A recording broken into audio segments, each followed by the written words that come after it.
Welcome. You've joined us on Business Lunch. I'm Nisha Podar and with me is Mangalam Malu. Mangalam, good afternoon. A steady day of gains that we are seeing on the trades today. Probably the markets want to wrap up the year 2018 in style. So almost close to 1% up on Nifty, Sensex, even mid-caps are trying to chug along on the lines of the gains that we are seeing. It's Bank Nifty, which is clearly taking the lead at the moment. As far as advanced decline is concerned, heavily that's in favor of the advances. So all good at the markets at the lunch hour, Mangalam. Absolutely. I mean, market is looking to wrap up 2018 in style. So far, not been a very good year for the Nifty itself. Outperformance has continued, but the last session, a century, goes out in style. But the government, they remain committed to fiscal consolidation.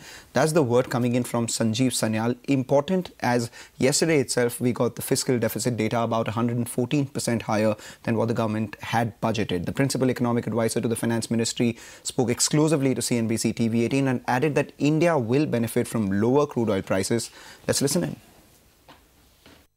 The US Fed has suggested that it will probably tighten somewhat at a pace that's somewhat less steep than had otherwise been, which, by the way, is very good for us because it means that the global liquidity conditions of anything will be somewhat easier than we had earlier anticipated. I would argue that, yes, there are some challenges, but there are many areas where, in fact, India can take advantage of the situation, from lower energy prices, somewhat easier global interest rates, and perhaps a liquefied global supply chain where we can insert ourselves. So, and many other things as well. So I think not really such a gloomy picture of the world as maybe somebody else would have told you. We continue to remain very much committed to fiscal consolidation. So we are not, contemplating moving away from that commitment. In the past, the problem used to be for drought or floods or whatever weather-related factors, we used to be a shortage country. Now what has happened, ironically because of our own success, in fact, in increasing farm production, we have ended up in a situation where we are producing a lot more food than we could possibly consume. We are committed to the 3.3%. Of course, there may be some variation around it, but the variations that will be very minor. I mean, this is not the days where we used to debate 5 and 6% of GDP. All right, from the macros, let's take it to a stock-specific action then on the Deal Street. And Lemon Tree, that's been buzzing in trade today, over 8% up as we speak. And that is on the back of their joint venture with Warburg Pincus. Mangalam will tell us more about that. Mangalam. Absolutely. They've entered into a joint venture to enter into a new stream of business. So Lemon Tree currently runs a couple of budget hotels as well as a lot more other hotels as well, some premium hotels too. But this new stream of business is to cater to the migrant population of students as well as young working professionals. So they have a joint venture with Warburg Pincus for which they have envisaged about 3,000 crore worth investment over the next 7 years. The company, however, has just about 30% stake in this business.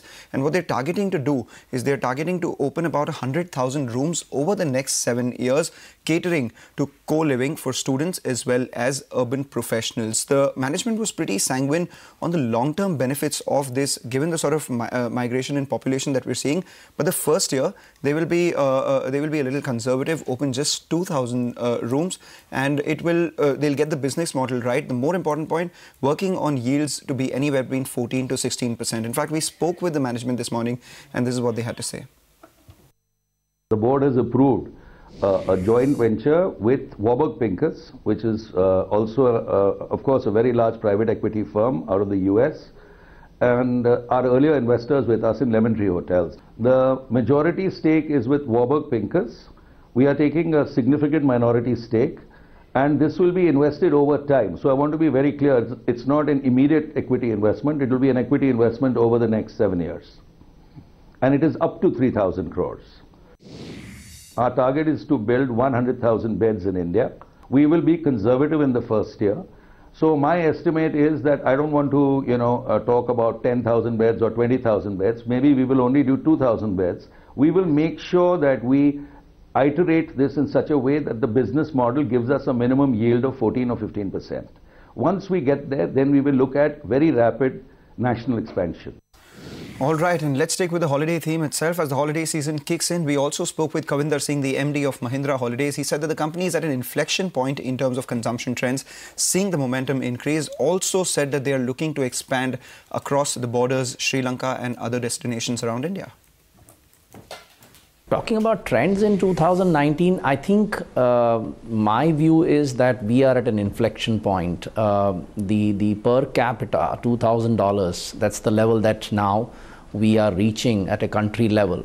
And we believe that this will spur huge amount of consumption, particularly holidaying, leisure, food, and exploring new destinations. We provide right now 37 resorts outside of India, and as we speak, we are looking at adding properties in Sri Lanka, and we are looking at some other properties in and around India in time to come. All right, and as we're talking about 2019, the consumption trends, but let's take a look back at 2018. It's been a blockbuster year for mergers and acquisitions. The deal street was abuzz throughout with some very big acquisitions and corporate deals. My co-anchor Nisha has walked on to the other side, wraps up all the big deals of 2018. Nisha.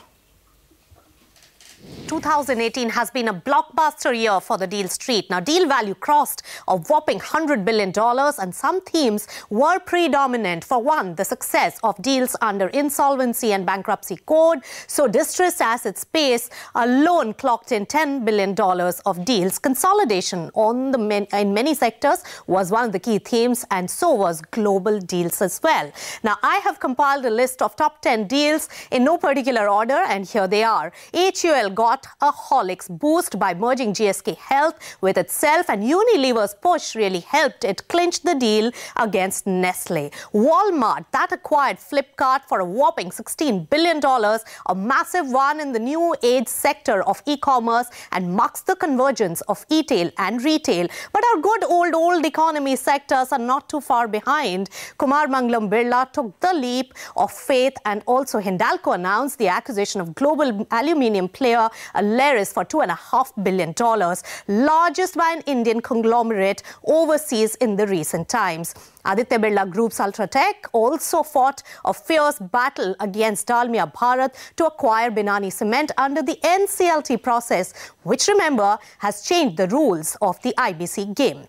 Another large conglomerate, Tata Group, was not too far behind in taking advantage of buying out assets under the IBC process. So Tata Steel bought Bhushan Steel. So metal deals have been really topping the chart under the IBC process. But Tata Steel, remember, also announced the formation of joint venture with ThyssenKrupp for its European operations. So it's quite a tie for the Tatas as well as the Birlas. Now, while a lot has been spoken and expected from the financial services space, a few really fructified, and biggest amongst them was IDFC Bank and Capital First merger to create IDFC First Bank. Now, after the consolidation on the telecom sector with Idea Vodafone merger, consolidation in cable TV space was also next in line, and that came in with Reliance buying Den Networks and Hathaway Cable. Consolidation in hospital was also a very big theme after a hotly contested battle for Fortis Healthcare, which was clinched by global player IHH. Another deal came at the fag end of this year, and that is KKR-backed Radiant buying out Max Healthcare to create the third largest hospital chain in India. A good comeback, remember, for Radiant, which was also keen on Fortis, and that is the big deal. Now, for 2019, market volatility and uncertainty ahead of elections could be a dampener.